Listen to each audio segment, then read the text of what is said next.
When the war broke out, my dad, Mac Wilson, was working as a butter maker at the Forest Creamery, which was run by his dad, Jim Wilson. Dad had gone to agriculture college to learn his trade. Today you'd be hard-pressed to find a butter maker, but back then every town had its own creamery, which would have a butter maker. My mother, who was a Strathroy girl, told us she met my dad when she was invited by a girlfriend to attend a butter maker's banquet in Strathroy. So there's enough butter makers around at the time to hold their own banquet. My dad, like many others, was eager to sign up for the war effort, but was turned down because of his eyesight. Not to be deterred, on January 13, 1941, he started radio operator school in Toronto. In September of that year, after receiving his certification, he was assigned to the American Merchant Navy ship the Friar Rock, leaving for New York with a cargo of munitions for Archangel, Russia. It was the first time he was in any boat bigger than a rowboat. The ship never got out of the harbor, though, before it started sinking and had to be towed back in and refitted. Just before Christmas 1941, they set sail for Halifax. They stayed there a few days before leaving for Sydney. Because of a chain of events, they missed the convoy in Sydney by 5 hours. They set out to catch it. After 2 days, they decided if they did not catch up to the convoy by morning, they would turn back. This was the morning of January 13, 1942. A little more than a month before this, on December 7, 1941, Japan bombed Pearl Harbor, bringing the United States into the war. Shortly after this, the Germans launched what was called Operation Drumbeat, which sent 5 German U-boats to the east coast of Canada and the United States, with orders not to start operation until January 13, 1942. U-130, a German U-boat under the command of Captain Ernst Klaas, torpedoed the Friar Rock at 4 a.m. in the morning of January 13, 1942. The Friar Rock was the first casualty of Operation Drumbeat. The impact shook the whole boat. Dad dressed in record time, grabbed a flashlight, and went on deck to see what was going on. It seemed deserted. Then he saw his lifeboat being lowered. Some crew were in the boat, others were sliding down ropes. But Dad went back below for more clothes. He grabbed overshoes, a hat, a raincoat, and a life jacket. When he came back up, the other lifeboat was already loaded and away. That was the last time it was seen. My dad's boat was still there. He half fell, half slid into it. Every hand that could grabbed an oar and pulled away. It was then they saw 2 lights moving aboard the sinking ship. They turned back to see who hadn't got off when the second torpedo struck. The ship split in 2 and went down, the 2 lights with her. When daylight came, they counted 19 men huddled for warmth. They raised the sail and set a course west. They all really thought it was only a matter of time before they would be picked up. The next morning, as the January snow and icy spray coated them with a crust of ice, they found their first casualty. Pierre, a young Norwegian, lay in the bottom of the boat. They took off his life jacket, and all 18 of them stood up in the boat. And the captain said, "God bless you, mate," and they buried him at sea. They tried to keep their spirits up, but the second night was even colder. When daylight came, they found 4 more men, including the captain, had dropped off into a deadly sleep. They realized that sleep was fatal. So Bill, the chief engineer, and Dad got together and shared a hat between the 2 of them. When one started to doze, the other would shake him awake. The boatswain, Carl Lawson, who was in charge of their boat, on the last day was too weak to take the tiller. For 3 days he had sat in the stern and was all in. By that time there were only 7 of the original 19 alive, and only 3 were still able to move. They rolled around in a snowstorm for 4 days and nights. One by one their shipmates had succumbed to the cold, but by then they had become too weak to put them over the side. It was Carl Lawson who sighted the rescue ship. the HMS Montgomery. They were taken aboard, cut out of their frozen clothes, and were attended to by the ship's doctor. The lifeboat was set adrift with its cargo of frozen dead. Out of a crew of 37, only 5 had survived, and all 5 had their legs amputated. Aubrey Butler, a local resident from the forest area, had called my mother to tell her that he had come across my dad's name in a book he'd been reading, On the Triangle Run by James B. Lamb. This passage was taken from that book. Yet of all the encounters at sea that were part of the experience of everyone on the Triangle Run, perhaps none better exemplified the horror and heroism of the wartime Atlantic than that of the veteran destroyer HMS Montgomery. She had come upon it unexpectedly on a snowy January morning south of Cape Race, a solitary lifeboat with 6 occupants sitting in the thwarts. There had been no movement, no shout, no sound of any kind, as Roger Puxley brought his old ship alongside, and it was only when a couple of the destroyer's crewmen jumped aboard that the lifeboat could be secured. In addition to the 6 men still sitting motionless in their seats, Montgomery sailors staring down into the boat could now see that there were a further 6 lying on the bottom boards, but a closer look showed that they were dead. Covered with ice from freezing spray, the remaining 6, though still alive, were in little better condition. All were frostbitten, some were frozen to the thwarts in which they sat, but one in particular drew horrifying gasps from the onlookers. He had managed to clothe himself only in a short coat. From the waist down he was naked, his lower torso and legs black as coal, and covered with a thin sheet of ice. And yet he lived. His eyes rolled upward into mute appeal. Sitting in the stern sheets, his hand frozen around the tiller, sat a giant of a man, his physique and position at the helm showing that it was he who was in command of this crew of dead and dying. He alone was still capable of speech, and as Montgomery's crew reached out helping hands, it was he who instructed them to remove the others of his crew first. One by one, they were freed from their frozen perches, lifted carefully up to the destroyer's rail, and then bore in strong arms down to the warmth of the wardroom, where they were laid on mattresses with a tender solicitude surprising in such a company. The last to be carried aboard was the big helmsman. As he was bore up, the boat was cast loose to bear its cargo of frozen dead to some final resting place beneath the waves. Down in the wardroom, the clothing of the survivors was cut away. They were wrapped as gently as possible in warm blankets, while the ship's doctor gave each an injection of pain-killing morphine. All but the helmsman, that is. Waving away the doctor and his needle, the big man asked to see the destroyer's captain.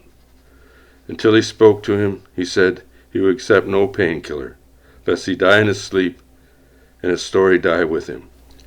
Commander Puxley, his lean face, pink from the icy wind of his exposed bridge, knelt beside the gray-faced form wrapped in a blanket, and listened to the tale he told. His name was Larson, the survivor whispered. He had been the boatswain of the SS Friar Rock, a merchantman that had been delayed and missed his convoy sailing date, and had then sailed alone in an attempt to catch up with the convoy.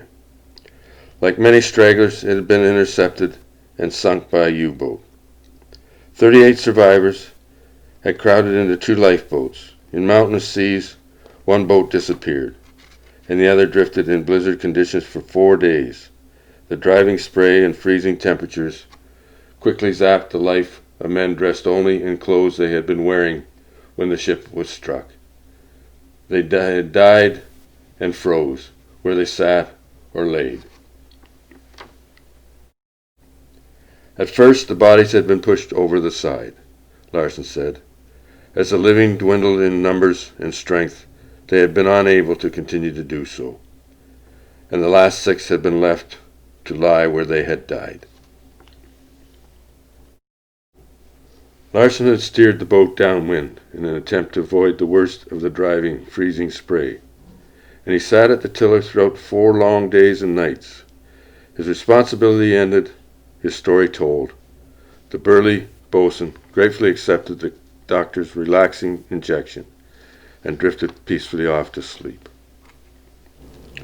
Throughout the long day and night that followed, as the destroyer raced for Halifax, Montgomery's men fought for the lives of their half-dozen waifs. They had been plied with neat rum, bringing animation back into lusterless eyes. With returning circulation, they suffered agonies in their frozen limbs.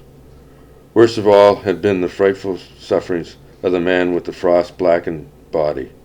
His agony had been such that he had to be kept under almost total sedation.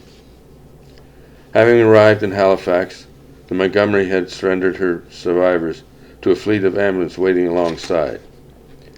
At the end of the working day, her livery men had trooped off to learn how their patients were doing. The frost-blackened man had been the first to go. He had been hopelessly frozen, and he died within hours of entering the hospital. One by one, the others had been taken to the operating room. First this limb, then that, had been diagnosed as gangrenous and had been amputated. One by one, the damaged limbs had been removed for the sake of healthy trunks, until, at last, all 5 survivors, including Larson, the giant boatswain, and a Canadian, Mac Wilson, of Forest, Ontario, were W amputees. Of a ship's company of 38, there were only these 5 survivors, and not one leg among them. The survivors had all been treated at the Halifax Infirmary. For almost a month, they worked to try to save my dad's legs. On February 12th, my grandfather received this letter from my dad. Well, I've been here 3 weeks now. They seem to have taken a liking to me, or don't like me, or something, because they told me today my stay is going to be prolonged. Here it is as straight as I can give it to you. I'm definitely going to lose my feet. They have worked faithfully on them, but no luck. I'm going to have them chopped off.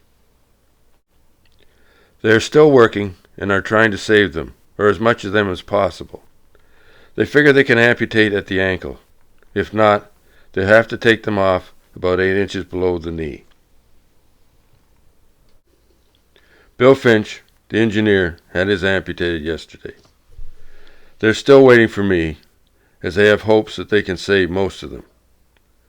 Everything is okay, and we're not the only ones that are in this fix, and they are getting along fine.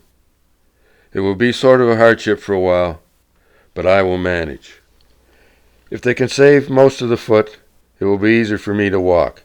Just wait till you see me trotting around on cork feet, or whatever they make them out of. It seems a shame to have to pull those good socks over a pair of wooden dogs, though. I sure am lucky to be alive, and will be running around as good as ever soon. On Saturday, the 14th of February, my grandfather received a telegram stating that the amputation had taken place, and his condition was good. So on February 13th, 1942, they had amputated his legs below the knees. He got out of bed on March 13th and moved to Christie Street Hospital in Toronto on May 13th, where he was fitted with a pair of wooden legs and walked out on his own 8 days later. Around this time, he was approached to go on a war bond tour on the west coast of the United States, to tell his story to factory workers and encourage them to buy victory bonds to help the war effort. Upon returning, he married the love of his life, my mother, and went to work for TransCanada Airlines, which is now Air Canada. Because the Merchant Navy was not a branch of the U.S. Armed Forces, the Purple Heart was not available to them. The Merchant Marine Mariners Medal was established by an act of Congress May 10, 1943. It recognized merchant seamen who were killed or wounded as a result of conflict. On September 26, 1943, in Halifax, Mac Wilson was the first Canadian to receive this medal. I'm sure my dad was honored to receive the medal, but was not impressed by them. Mum told us Dad would say, "Those Americans give out medals if you eat your porridge in the morning." You can see my dad and his co-worker and friends had a good time at the party after the medal presentation. In 1998, Canadian merchant seamen were finally granted veteran status, and it was later followed by a government compensation package. Although by that time, merchant Navy vets had waited 55 years for recognition, my mother did receive the compensation package and donated it to the Forest Legion. Mac worked for TransCanada Airlines until the early 1950s, when he bought the Blue Water Creamery from his father, Jim Wilson. Mac and Jean raised 4 kids and worked hard running the creamery. Mac never let his disability slow him down. He would try anything. He worked alongside his employees, drove a route collecting milk from local farmers, went deep-sea fishing, and even tried skating once. In 1959, the man who survived 4 days in the cold North Atlantic was unable to survive lung cancer and passed away November 29th, 1959. James Gordon had a regular feature spot on CBC Radio's Ontario Morning for 7 years, called Hometown Tunes. People would write him letters about stories from their hometown, and he turned the best ones into song. This is a song he wrote about my dad.